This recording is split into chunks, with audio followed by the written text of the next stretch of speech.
Good early morning, everybody. It's January 23rd, 2025. One last video before I take a detox bath. I've been hesitant to take a bath because it's so cold here, and I figure by the time the bathtub fills up with water, it'll be freezing cold. But you know what? 10 minutes is better than nothing. So thank you, SDL, for the article.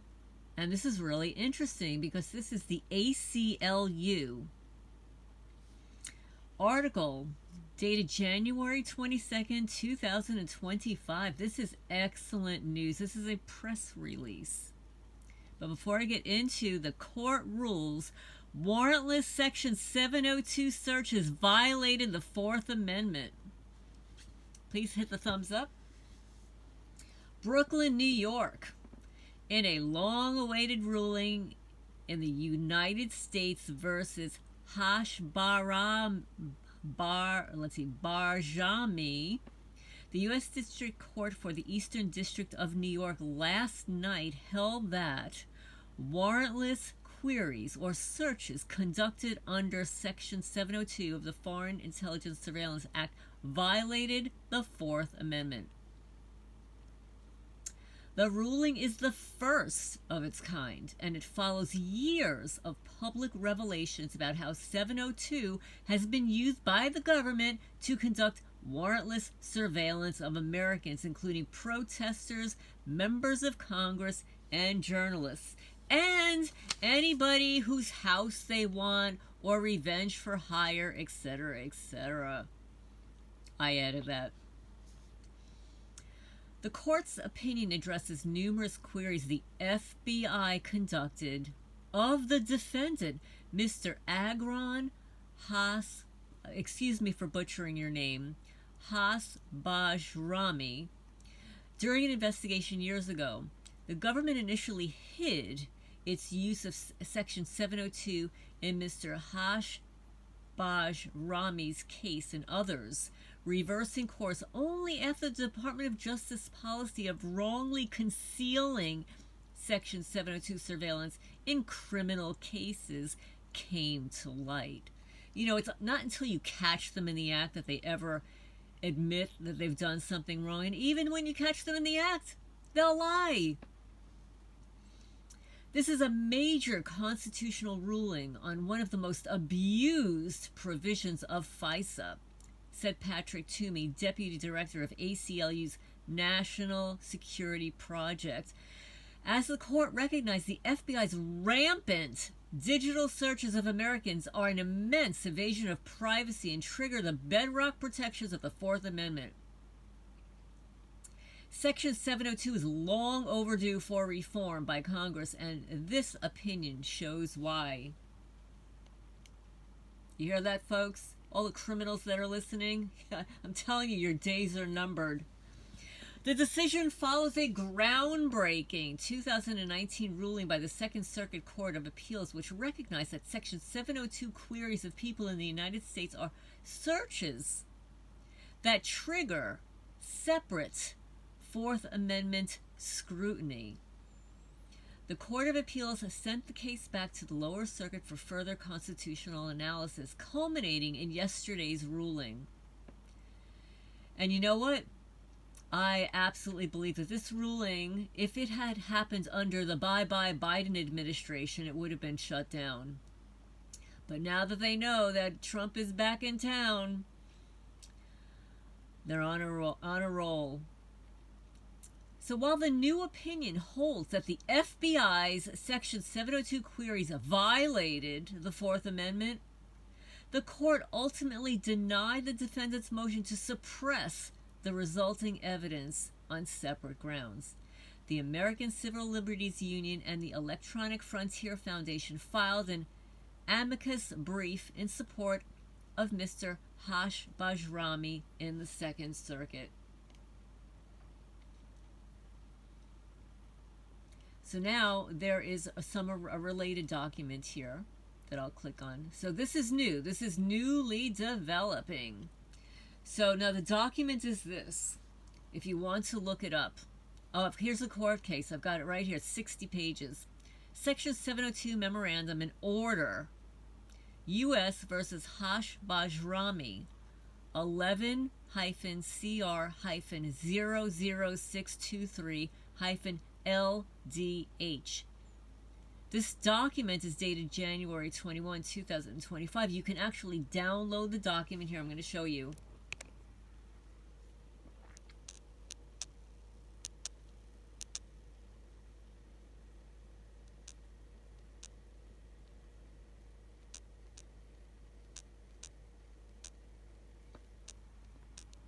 Okay.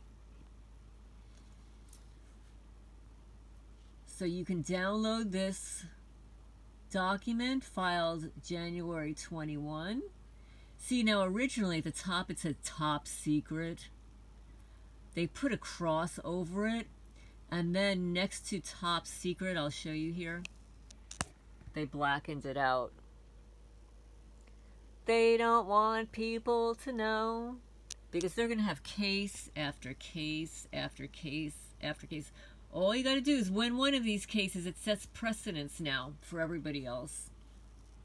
So let's see if there's anything juicy down here. It says top secret. So it gives you the background. Let me just read a little bit of this background, okay? Section 702 authorizes targeted, keyword, targeted intelligence collection of certain electronic communications with the compelled assistance of electronic communication service providers. Oh, interesting. Service providers. I guess that's like phone service, your modems, you know, all that stuff.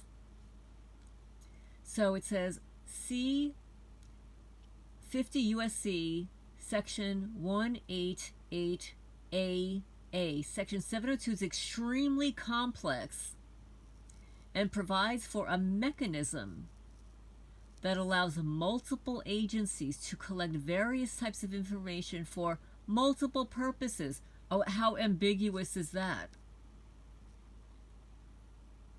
Multiple agencies collect various information for multiple purposes. I mean, that is so open-ended and ambiguous. That could be anything, right? Oh, well, let's go search Lorraine's house and find her new pants and slice the waistband. Ha ha ha ha, it's so much fun. Yeah, and that's what I found today. Went to pull up my pants on these new pants, you know, the ones that they sliced on the leg, and then they cut holes in the waistband.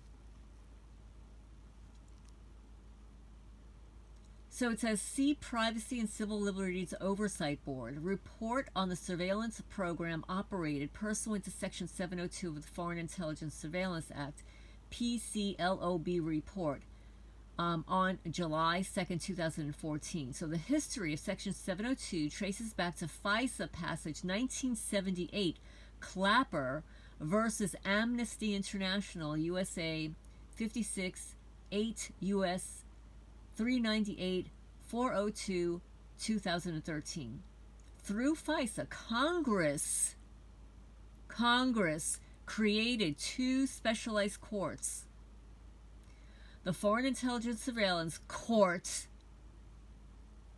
FISC, and the Foreign Intelligence Surveillance Court of Review, FISCR. Congress created these. The FICS approves the electronic surveillance for foreign intelligence purposes where probable cause exists that, quote, the target of electronic surveillance is a foreign power or an agent of foreign power, and that each of the specific facilities or places at which the electronic surveillance is directed or being used or is about to be used by a foreign power or an agent of a foreign power. Now, everybody thinks that this is a foreign thing. They use that because we've got private contractors, all these criminals all over the world. So I know for a fact, and it's happened to me, it's happened to other targeted people, who will randomly receive a text message from another country, which of course you should always ignore. Take a screenshot of it and then delete it. But this is a method for them to renew contracts on you by you responding. So following September 11, 2001 terrorist attacks, the government determined that FISA's requirement of a court order supported by probable cause unduly restricted the speed and agility with which the government could detect and respond to terrorist threats. And since September 11, they haven't prevented none. Not one. So this is just a ruse for them to do like nefarious things behind the scenes, as all targeted people are already aware. It says here, see David S. Chris, K-R-I-S, and J. Douglas Wilson, National Security Investigations and Prosecutions. Chris and Wilson, Section 16:2, internal quotation marks omitted. As such, President George W. Bush, that creepo, began to issue a series of highly classified authorizations directing the NSA to collect certain foreign intelligence by electronic surveillance without a warrant to prevent acts of terrorism within the United States. Oh, what a crock of bullshit that was, huh?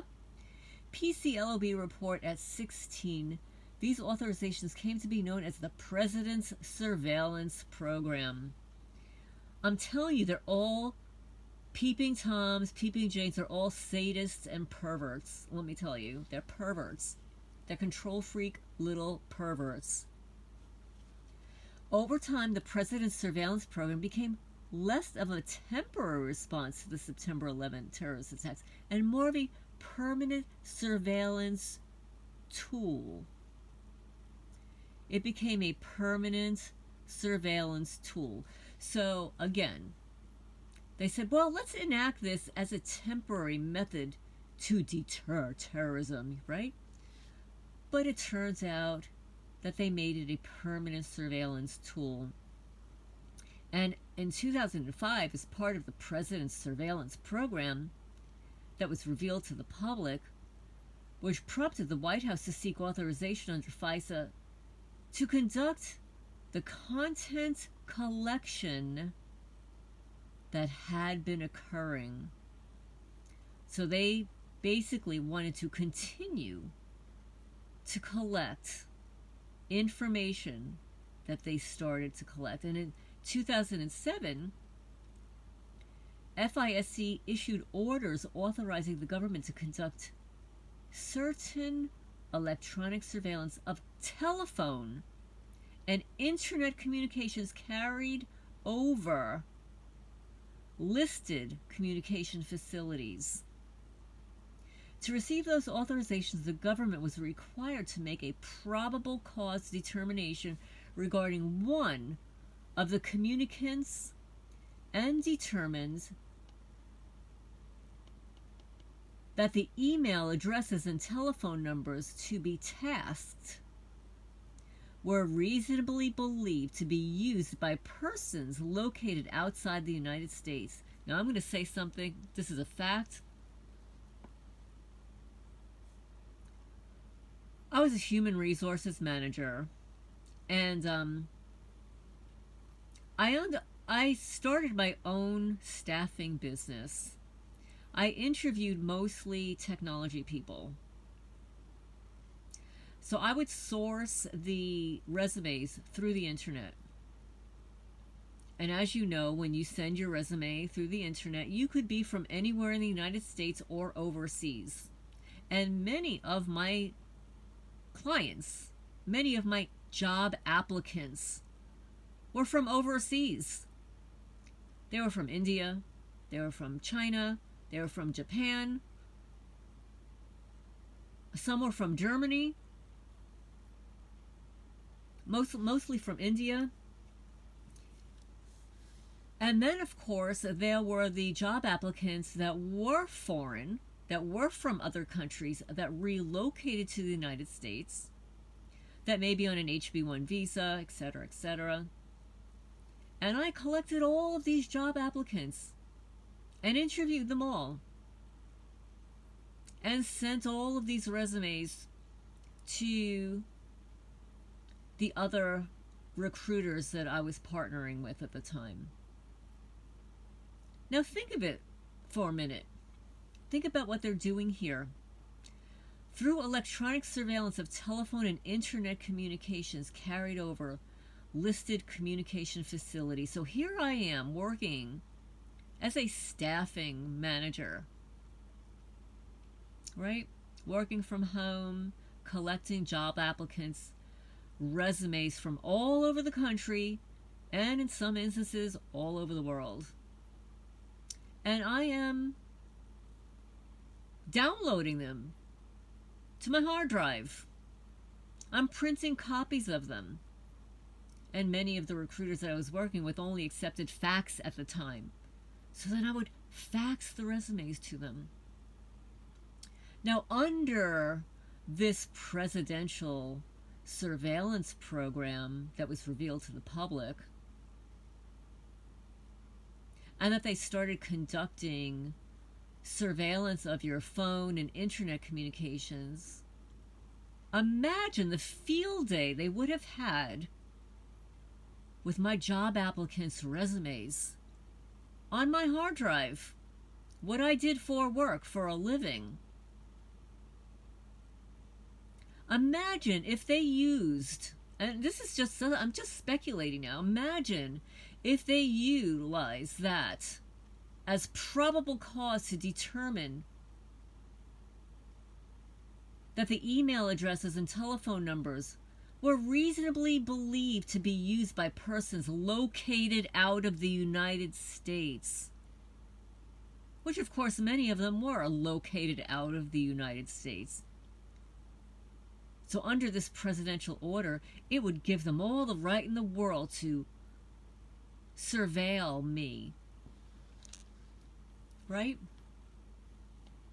Not just me. Imagine all of the recruiters that I work with that were also receiving these resumes from people located outside of the United States or were living in the United States who were originally born outside of the United States.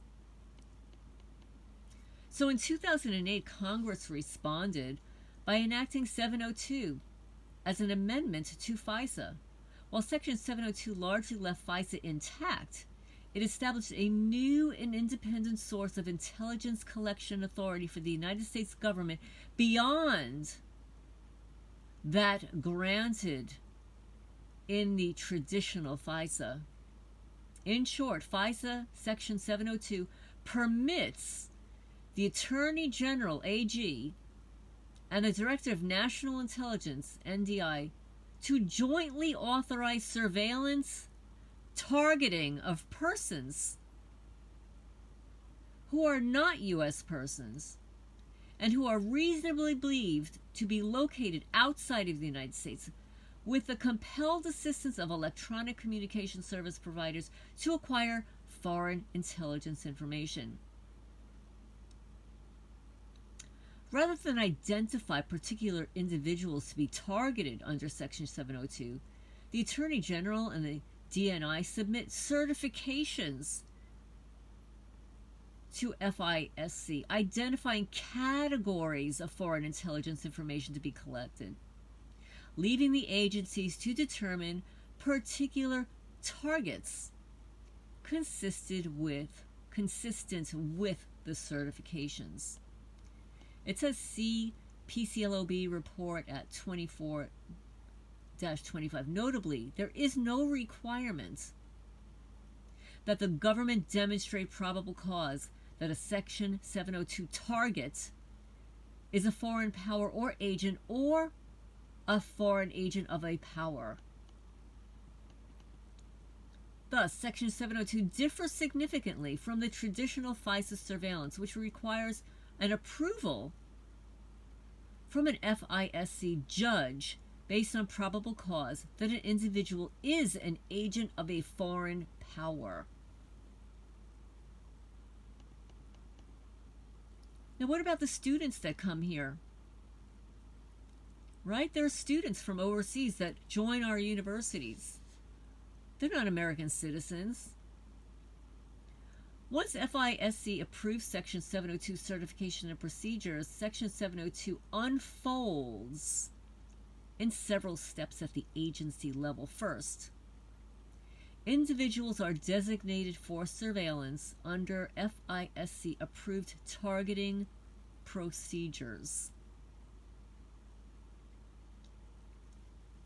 That's ID 41 through 47. Then, targeting procedures are designed to ensure that any authorized acquisition is, quote, limited to targeted persons reasonably believed to be located outside of the United States to acquire foreign intelligence information and to prevent the intentional acquisition of any communication as to which the sender and all intended recipients are known at the time of the acquisition to be located in the United States. You hear that? So think of it this way. Lorraine Valenti lives at 52 Sutton Drive, Manalapan, New Jersey. She's got a staffing business. She sources resumes from all across the country and outside of the country. Those resumes are sent via email. They're then downloaded into my hard drive, C drive. They're printed out. They're sent to recruiters across the country via fax, via email. So according to this Section 702 bullshit, somebody like me and all of the other recruiters that I work with could be monitored because our job applicants may be persons from other countries, quote unquote foreign, and then the recipients of their foreign information are located in the United States. So to put it another way, the government may not intentionally target anyone located in the United States or a United States person outside of the United States. That's 50 U.S.C. Section 1881 A.B. I.3. Nor may the government engage in reverse targeting of U.S. persons by targeting someone outside of the country simply to collect communications with someone inside the United States. Oh, now this gets all blackened out here. The NSA initiates all of Section 702 targeting by tasking a specific selector for surveillance, which typically consists of an email address or a phone number. Is that amazing? As simple as that. An email address or a phone number.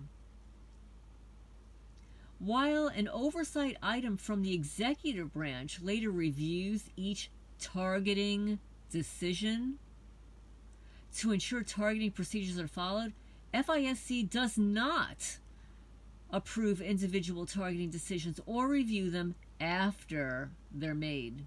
You hear that? So there's no follow-up. Now the rest of it's blacked out. I'll show you. It's all redacted. Like this section here is redacted. Okay. So anyway, that's just a little hint about what they're doing. So because the NSA ultimately decides whether to task selectors for acquisition, the NSA is responsible for making the requisite foreignness and foreign intelligence purpose determinations. And then after the selectors are targeted, it is the NSA that initiates collection with the compelled assistance of internet service providers. So the NSA is working with internet service providers. Although Section 702 limits surveillance to non-U.S. persons located abroad, communications involving U.S. persons may nonetheless be intercepted. And they are. So anyone in the United States that has a communication with somebody outside of the United States, which they consider to be foreign communication, they say it's accidentally acquired. And those communications may also be collected, quote unquote, inadvertently, where a U.S. person is mistakenly targeted. Then after those communications are collected, they're processed under minimization procedures maintained by each agency and best understood as a set of controls on data to balance privacy and national security interests. Accordingly, minimal procedures must be reasonably designed in light of the purpose and technique of the particular surveillance to minimize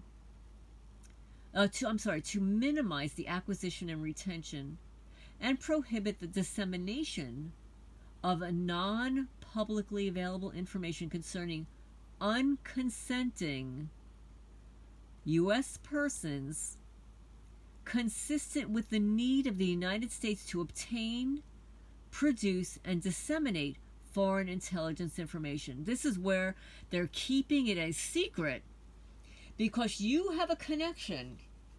You here in the United States have had contact, email, phone, with somebody foreign, with somebody overseas, with somebody in another country. Your personal information is targeted. And they are retaining your information and prohibiting the dissemination of your information as it relates to the person who is allegedly foreign. This is how they're keeping your name on a list, denying you access in the name of quote-unquote national security. Isn't that amazing? And what if you vacationed overseas, right? What if you set up a hotel and you were emailing and contacting the hotel in another country? So anyway, the fourth is once the communications are collected or disseminated, each agency establishes databases to store and search among those communications by querying. Querying typically refers to searching unminimized material by using a query term or identifier similar to an internet search engine. Query terms, for example, could be an email address, a phone number, or other keyword. So let's say they would just type in your email address, type in your phone number. Each agency permits the querying of unminimized information subject to internal procedures, which of course are secret, by analysts or agents who have appropriate training and authorized to access the data. So I'm going to end here. It's fascinating. This is information from the ACLU documents, Section 702 Memorandum and Order. The last name of the lawsuit I'm going to show you here.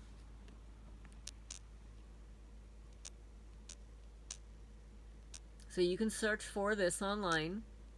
You can download the document here.